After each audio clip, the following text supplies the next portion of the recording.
I didn't come from a place where things were handed to me. My education wasn't easy. There were gaps, setbacks, moments where I felt like I was starting 10 steps behind everyone else.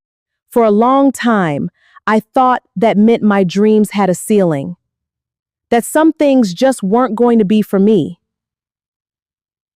Then this past December, I got on a plane for the first time in my life, my first set Alabama, and I landed in Lagos, Nigeria.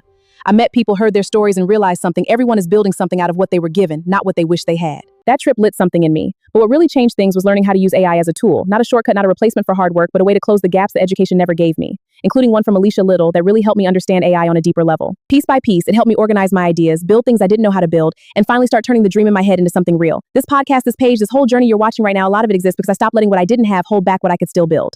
I'm not done. I'm not fully where I want to be yet. But I'm moving forward, one step, one tool, one conversation at a time. If you've ever felt behind, unqualified, or like you started too late, I hope this reminds you that it's never too late to pick the pieces up and keep building.